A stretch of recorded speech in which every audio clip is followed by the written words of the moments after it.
지친 하루를 달래줄 어머니의 손맛 그대로. 올바른 재료와 정성 담은 손질. 홍시로 완성한 달콤한 감칠맛. 집에서도 편하게 택배로 받아보세요. 매콤하게 땡기는 감칠맛. 장간의 양념게장. 검색창에 장간의 양념게장을 검색해보세요. 자, 포브스 선정.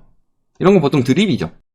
왜냐면은 포브스가 순위 선정하에서 발표하는 것으로 유명해졌고, 그러니까 막 이런 식으로 이야기가 나오는데, 실제 이런 기사가 떴습니다. 포브스 선정 2025년 심각한 위험에 빠질 국가 1위는 한국? 포브스 선정 가장 재미있는 경제기사 1위. 이런 식으로 패러디가 밈으로 잡혔는데, 한국 경제에 대해서 이게 밈이 아니다. 한국의 정치적 혼란이 2025년 심각한 위험에 빠지게 할 이유라는 제목의 기사가 보도가 됐고요. 취임 후 954일 동안 국가 경쟁력 강화, 기록적인 가계부채 경감, 평균소득 증가, 비즈니스 환경 강화 등 어떤 일도 하지 않은 게 큰 문제다. 자, 말씀드렸지만요. 이번 정부의 지표만 보면요. 기록적인 가계부채 경감, 가계부채가 많이 줄었다고 나왔습니다. GDP 대비 100% 문재인 정부 때 넘었던 것이 이번 정부 때 떨어뜨려가지고 90%대까지 떨어뜨렸다. 그 다음에 평균 소득 증가 굉장히 빠르게 증가하고 있다고 그랬죠. 2023년에 집값이 올랐는데 PIR이 왜 떨어졌을까요? 당연히 소득 증가가 높게 나왔기 때문이죠. 근데 이런 것들은 다 통계 개편을 통해서 만들었던 거고, 그죠? 가계부채는요, 증가를 했지만 GDP를 2015년에서 2020년 기준을 쓰면서 가계부채가 경감된 것처럼 착시 현상이 나타났을 뿐인 거죠. 평균 소득도 간단해요. 평균의 함정.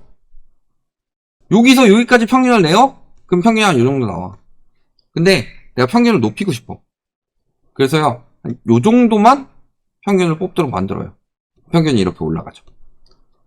표시는 중위처럼 하긴 했지만. 그렇잖아요. 평균 소득이 늘어날 수가 없어요. 지금 취업하는 사람들만 보더라도 40대 남성이 줄고 60대 여성이 올라가는데 소득이 어떻게 올라갈 수가 있냐. 가구 기준이라든지 이런 기준을 바꿨기 때문에 그렇게 되는 거지. 그런 거라서요.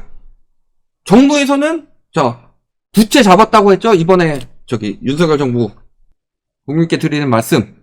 그래서 소주성 정책으로 소상공인과 자영업자가 비명을 지르고 있었고, 소주성 정책으로 인해서 어쨌든 평균 소득을 올릴 수 있었던 거죠. 평균 소득 올리는 것도 안 됐다. 부동산 영끌 대출로 청년들과 서민들이 신음하고 있었는데 가계부채를 줄이지도 못했다.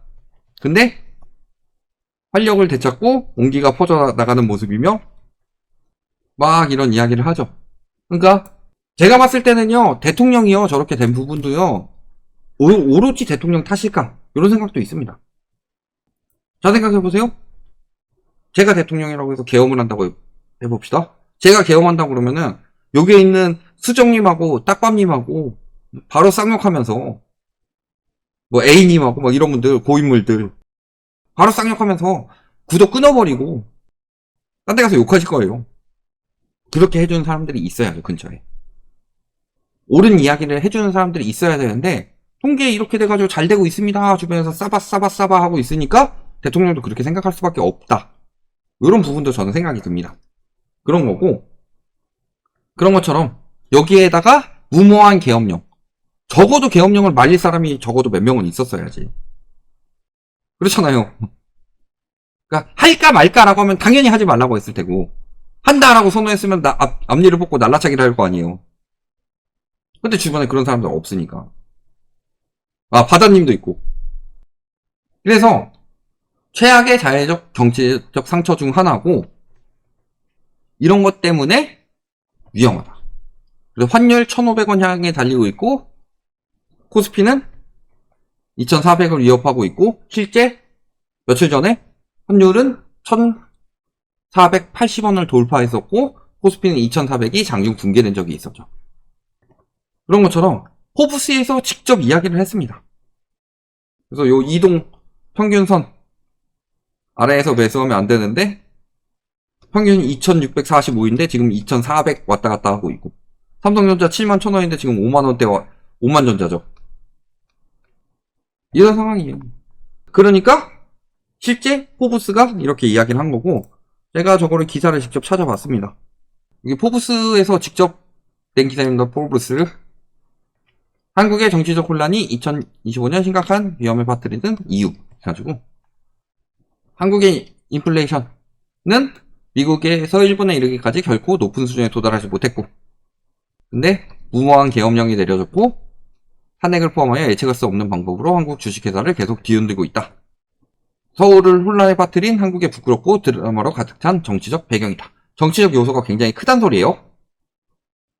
한 180일 동안 어떻게 저울질하는 가운데 신뢰가 위기에 처해 있다. 그 동안에 6개월 정도는 경제를 끌어올리기 위한 노력이 거의 없을 것. 근데 문제는 그 상황에서 트럼프 당선 때문에, 트럼프 당선의 여파가, 트럼프가 내년 1월 말에 취임하죠. 근데 그동안에 우리나라는 정치적인 부재다. 그 전 대통령들의 업적을 이야기하면서 현 대통령에 대해서 이야기를 하는 거고, 20년 동안 정책적으로 제자를 지키고 있고 한국 경제의 근본적인 역학관계는 대체로 변하지 않았다. 왜? 20년 동안 뭐 했어요? 부동산 부양책만 했으니까. 우리나라는요, 부동산 때문에 나라가 망하는 거예요. 정치 문제는 지금 리스크를 터뜨리는 트리거 현상으로 나오고 있다면요, 망하는 건 부동산 때문에 망해요. 부동산에 있는 돈을 꺼내다 쓸 수 없잖아요. 내가 34평짜리 34억짜리 집에 살고 있어요. 계산하기 편하게. 돈이 너무 없어. 3년 더 버텨야 되는데 3년 동안 아껴 쓰더라도 연 한 3,300 정도 써야 돼요. 그러니까 집을 한 평만 쪼개서 팔아가지고 33평으로 줄이고 1억을 받아서 이걸로 생활하자. 이게 안 되잖아요. 물론 저는 여기저기서 여러가지 소문이 돌고 있죠. 올림픽 선수촌을 시작으로 둔촌주공이나 압구정 현대를 샀다는 이야기들이 있는데, 저희가 집이 많으니까 힘들면은 저기 올림픽 선수촌 같은 데 하나 팔고 그걸로 버티면 되죠. 농담. 내가 또 이런 이야기하면 요거 가지고 또 그런다. 그런 거라서요, 우리나라 자금이 다 부동산에 박혀있고, 부동산은 생산성 없이 오로지 유동성이고, 생산성 있는 데 쓰여야 될 돈이 생산성 없는 곳에 들어가니까 우리나라 주식시장에 외국인들 왜 안 들어오겠어요? 자국민도 안 들어오는데 외국인들이 왜 들어와? 자국민들도 안 사는 주식을 외국인들이 왜 사요? 돈이 다 거기 박혀있으니까 사람들이 쓸 돈이 없어요. 내수가 그래서 망가지는 거고. 그래서 뭐 이런 식으로 이야기를 해서 포브스 선정 가장 위험한 국가다라고 하진 않았어도, 물론 저 기사에서 가장 위험한 국가라는 표현이 없었고 그것을 우리나라 기사화하면서 이야기를 했더라도 위험한 국가로 한국을 혹 집어서 이야기한 겁니다. 포브스 선정으로 위험한 나라다. 근데 다른 나라 이야기 안 하고 한국만 이야기했으면은 한국이 제일 위험한 나라 맞죠? 그렇잖아요. 예전에 저기 뭐였지? 뭉쳐야 찬다였나? 거기서 박지성이 안정환에게 이야기를 하는데, 안정환이 꼰대냐? 그러니까 기질은 조금 있는데 꼰대까지는 아니다. 옆에서 막 꼰대 아니고 꼰중이다, 뭐 이런 이야기를 해요. 그러니까 다른 연예인들이나 선수들이 박지성한테 물어봐요. 그러면 최고 꼰대는 누구냐? 그러니까 박지성이 이야기해요. 꼰대는 없었던 것 같다. 그러니까 안정환은 꼰대 기질이 살짝 있는데 꼰대까지는 아니고 나머지 꼰대 기질이 없으면 최고 꼰대는 안정환이다, 이런 식으로 몰아가는 것 내용이 나와요. 그런 것처럼 한국 위험해요? 가장 위험한 국가 포브스 선정 내년 가장 위험한 국가 1위 한국이다, 그런 이야기는 없습니다. 그렇지만 위험한 국가에 대해서 한국을 이야기를 하고 다른 국가 언급이 없으면 제일 위험한 국가가 한국 맞는 거 아니에요? 즉 포브스 선정 가장 위험한 국가 1위는 한국이다. 요건 나온 거고, 그 여파에는 물론 정치적 여건도 있지만, 정치적 계엄을 일으키고 이 부분에 대한 정치적 위험도 있지만, 그 전부터 해왔던 것 중에서 가계부채도 정리 안 됐고 소득이 유의미하게 상승했냐? 소득 상승은 지표상으로만 유의미하게 상승하지 막상 먹고 사는 사람들은 소득이 줄었다고 하죠. 자영업자들은 어때요? 소득 줄어서 죽겠다고 하죠. 직장인들 어때요? 사후정들이 나오고 있어요. 40대, 50대 정년퇴직하고 있다.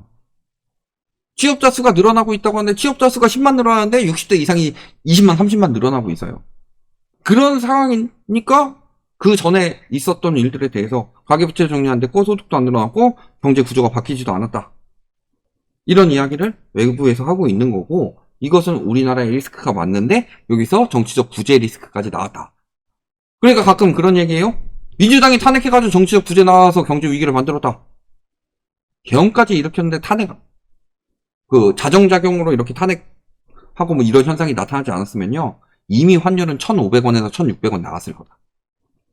이렇게 보시면 되겠습니다.